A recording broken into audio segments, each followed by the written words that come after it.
হিমন্ত বিশ্ব শৰ্মাৰ মুখ্যমন্ত্ৰী হৈ থকা সময়ত অসমত সম্ভৱ নহয় নিকা নিৰ্বাচন। মুখ্যমন্ত্ৰী হিচাপে হিমন্ত বিশ্ব শৰ্মা থাকিলে অসমত কোনো কাৰণতে নিকা নিৰ্বাচন অনুষ্ঠিত কৰিব পৰা নাযাব। তাৰ বাবে মুখ্যমন্ত্ৰীৰ অপসাৰণ গুৰুত্বপূৰ্ণ। কোনো কাৰণতে অসমত ৰাজতন্ত্ৰ চলিবলৈ দিয়া নহব। মুখ্যমন্ত্ৰীক যদি পদত্যাগ নকৰোৱাই, মুখ্যমন্ত্ৰী যদি অপসাৰণ নহয়, তেন্তে সুপ্ৰিম কোৰ্টৰ দ্বাৰস্থ হ'ব AIUDF। এইদৰে মুখ্য নিৰ্বাচনী আয়ুক্তলৈ পত্ৰ লিখি হিমন্ত বিশ্ব শৰ্মাৰ বিৰুদ্ধে AIUDFৰ বিধায়কে ঘটালে বিস্ফোৰণ। এই মুহূৰ্তৰ উদ্বেগজনক খবৰলৈ আহিছো। হিমন্ত বিশ্ব শৰ্মাৰ নেতৃত্বত অসমত সম্ভৱ নহয় নিকা নিৰ্বাচন। মুখ্যমন্ত্ৰীয়ে ৰাজহুৱাকৈ মিয়াৰ ভোট কটাৰ কথা কয়, বৈধ ভাৰতীয়ৰ নাম কটাৰ কথা কয় মুখ্যমন্ত্ৰীয়ে। অন্যায়ভাৱে হুকুম দিয়াৰ পিছত মুখ্যমন্ত্ৰী হৈ থকাৰ নৈতিক অধিকাৰ নাই হিমন্ত বিশ্ব শৰ্মাৰ। হিমন্ত বিশ্ব শৰ্মাই পদত্যাগ কৰিব লাগে মুখ্যমন্ত্ৰী পদৰ পৰা আৰু অসমত ৰাষ্ট্ৰপতি শাসন হ'ব লাগে। বৈধ ভাৰতীয়ৰ নাম কটাই বহিৰাজ্যৰ লোক অন্তৰ্ভুক্ত হৈছে তালিকাত। এই বিস্ফোৰক অভিযোগ আনিছে আমিনুল ইছলামে। অসমত ৰাজতন্ত্ৰ চলিবলৈ দিয়া নহব, অসমত গণতন্ত্ৰ চলিব লাগিব। অসমত ৰাষ্ট্ৰপতিৰ শাসন নহলে মুক্ত নিৰ্বাচন অসম্ভৱ। ৰাষ্ট্ৰপতিৰ শাসনৰ জৰিয়তেহে অসমত শুদ্ধ ভোটাৰ তালিকাৰে নিৰ্বাচন সম্ভৱ হ'ব আৰু তাৰ বাবে মুখ্যমন্ত্ৰীয়ে পদৰ পৰা অপসাৰিত কৰিব লাগে হিমন্ত বিশ্ব শৰ্মাক। অন্যায়ভাৱে বহিৰাজ্যৰ ভোটাৰেৰে তালিকা ভৰাব বিচাৰিছে বিজেপি চৰকাৰে। হিমন্ত বিশ্ব শৰ্মা দায়িত্বত থাকিলে নিৰ্বাচনৰ ওপৰত আমাৰ ভৰসা নাই। মুখ্যমন্ত্ৰীয়ে অপসাৰিত কৰিব লাগিব পদৰ পৰা। যদিহে মানি লোৱা নহয়, যদিহে দাবী মানি লোৱা নহয়, তেন্তে ৰাষ্ট্ৰীয় পৰ্যায়ত আন্দোলন হ'ব। সুপ্ৰিম কোৰ্টৰ দ্বাৰস্থ হ'ব প্ৰয়োজনত AIUDF। এইদৰে আজিৰ দিনটোত নগাঁৱত হোৱা বৃহৎ প্ৰতিবাদত অংশ লৈ মন্তব্য কৰিছে হিমন্ত বিশ্ব শৰ্মাৰ বিৰুদ্ধে মুখ্য নিৰ্বাচনী আয়ুক্তলৈ স্মাৰক পত্ৰ লিখি। এই মন্তব্য ধিঙৰ বিধায়ক আমিনুল ইছলামৰ। হিমন্ত বিশ্ব শৰ্মাৰ দিনত অসমত সম্ভৱ নহয় নিকা নিৰ্বাচন। হিমন্ত বিশ্ব শৰ্মাক পদৰ পৰা কৰিব লাগে অপসাৰণ। মুখ্য নিৰ্বাচনী আয়ুক্তলৈ পত্ৰ লিখি, স্মাৰক পত্ৰ লিখি এই বিস্ফোৰক দাবী তুলিলে AIUDFৰ বিধায়ক আমিনুল ইছলামে। অন্যায়ভাৱে বৈধ ভাৰতীয়ৰ নাম কাটিবলৈ নিৰ্দেশ দিছে মুখ্যমন্ত্ৰীয়ে। মুখ্যমন্ত্ৰীয়ে কৰা এই যি মন্তব্য, এই মন্তব্যই অসমত নিকা নিৰ্বাচন অনুষ্ঠিত কৰিব নোৱাৰে। শুদ্ধ ভোটাৰ তালিকাৰে নিৰ্বাচন অনুষ্ঠিত কৰিবলৈ হ'লে অসমত ৰাষ্ট্ৰপতিৰ শাসন লাগিব, কেয়াৰটেকাৰ চৰকাৰ লাগিব। আৰু সেই চৰকাৰ যদি নহয়, তেন্তে উচ্চতম ন্যায়ালয়ৰ দ্বাৰস্থ হ'ব AIUDF। তাৰ সমান্তৰালকৈ ৰাষ্ট্ৰীয় পৰ্যায়তো গঢ়ি তোলা হ'ব বৃহৎ আন্দোলন। কি মন্তব্য কৰিছে AIUDFৰ বিধায়ক আমিনুল ইছলামে? আমি এই মুহূৰ্তত আগবাঢ়িছো নগাঁৱৰ পৰা। আটাইতকৈ ডাঙৰ দুৰ্ভাগ্যজনক কথাটো হ'ল অসমৰ মুখ্যমন্ত্ৰীয়ে নিজেই কৈছে মই অৰ্ডাৰ দিছোঁ এনেকৈ ভোট চুৰি কৰিবলৈ আৰু এনেকৈ যধে মধে অন্যায়ভাৱে মানুহৰ নামত, বৈধ ভাৰতীয় মানুহৰ নামৰ এগেইনষ্টত অবজেকশ্যন দিবলৈ মই হুকুম দিছোঁ, এইবিলাক মই কৰিব দিছোঁ। মুখ্যমন্ত্ৰীয়ে যদি এনেকৈ অন্যায় আৰু অবিচাৰ আৰু অনিয়ম সংগঠিত কৰি ভোটাৰ তালিকাত ভেজাল কৰিব বিচাৰে, বৈধ ভাৰতীয়ৰ নাম কৰ্তন কৰি যদি বহিৰাজ্যৰ পৰা আমদানিকৃত বিজেপিৰ ভোটাৰ আনি পেলাই অন্যায়ভাৱে সোমাব বিচাৰে, এইখন ৰাজ্য হৈ থাকিব নেকি? আমাৰ অসমৰ যিটো চৰকাৰ হ'ব, আমাৰ অসমৰ নাগৰিকে নিৰ্ধাৰণ কৰিব কাক ভোট দিব, কোন চৰকাৰ হ'ব। ইয়াত বহিৰাজ্যৰ পৰা কেনেকৈ আমদানি কৰি আনি পেলাই তেওঁলোকে বহিৰাজ্যৰ মানুহে, ৰাজস্থানৰ, গুজৰাটৰ মানুহে আহি পেলাই ভোট দি পেলাই অসমৰ চৰকাৰ কৰিব নেকি? গতিকে এই কথাবিলাক আমি প্ৰতিবাদ কৰিছোঁ।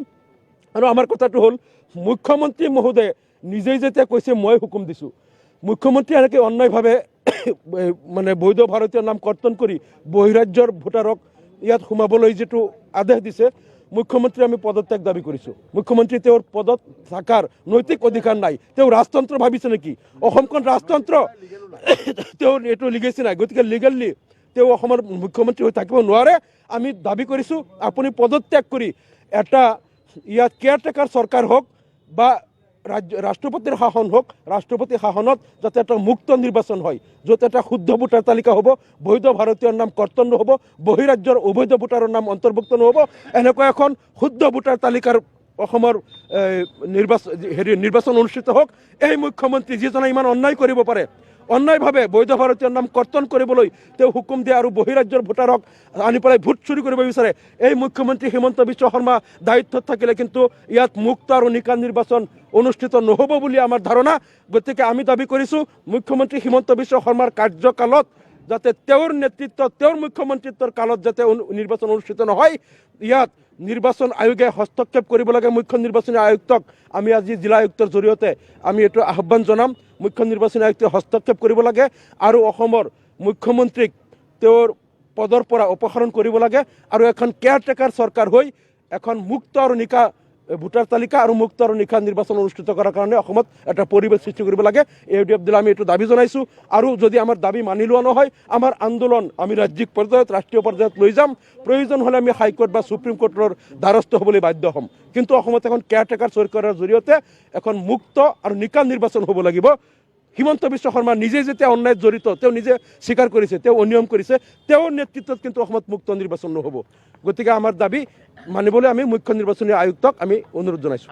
আটাইতকৈ ডাঙৰ দুৰ্ভাগ্যজনক কথাটো হ'ল অসমৰ মুখ্যমন্ত্ৰীয়ে নিজেই কৈছে মই অৰ্ডাৰ দিছোঁ। এনেকৈ ভোট চুৰি কৰিবলৈ আৰু এনেকৈ যধে মধে অন্যায়ভাৱে মানুহৰ নামত বৈধ ভাৰতীয় মানুহৰ নামৰ এগেইনষ্টত অবজেকশ্যন দিবলৈ মই হুকুম দিছোঁ, এইবিলাক মই কৰিব দিছোঁ। মুখ্যমন্ত্ৰীয়ে যদি এনেকৈ অন্যায় আৰু অবিচাৰ আৰু অনিয়ম সংগঠিত কৰি ভোটাৰ তালিকাত ভেজাল কৰিব বিচাৰে, বৈধ ভাৰতীয়কৰ নাম কৰ্তন কৰি যদি বহিৰাজ্যৰ পৰা আমদানিকৃত বিজেপিৰ ভোটাৰ আনি পেলাই অন্যায়ভাৱে সোমাব বিচাৰে, এইখন ৰাজ্যৰ ৰাজ্য হৈ থাকিব নেকি? আমাৰ অসমৰ যিটো চৰকাৰ হ'ব, আমাৰ অসমৰ নাগৰিকে নিৰ্ধাৰণ কৰিব কাক ভোট দিব, কোন চৰকাৰ হ'ব। ইয়াত বহিৰাজ্যৰ পৰা কেনেকৈ আমদানি কৰি আনি পেলাই তেওঁলোকে বহিৰাজ্যৰ মানুহে ৰাজস্থানৰ গুজৰাটৰ মানুহে আহি পেলাই ভোট দি পেলাই অসমৰ চৰকাৰ কৰিব নেকি? গতিকে এই কথাবিলাক আমি প্ৰতিবাদ কৰিছোঁ। আৰু আমাৰ কথাটো হ'ল মুখ্যমন্ত্ৰী মহোদয়ে নিজেই যেতিয়া কৈছে মই হুকুম দিছোঁ, মুখ্যমন্ত্ৰী এনেকৈ অন্যায়ভাৱে মানে বৈধ ভাৰতীয় নাম কৰ্তন কৰি বহিৰাজ্যৰ ভোটাৰক ইয়াত সোমাবলৈ যিটো আদেশ দিছে, মুখ্যমন্ত্ৰী আমি পদত্যাগ দাবী কৰিছোঁ। মুখ্যমন্ত্ৰী তেওঁৰ পদত থকাৰ নৈতিক অধিকাৰ নাই। তেওঁ ৰাজতন্ত্ৰ ভাবিছে নেকি?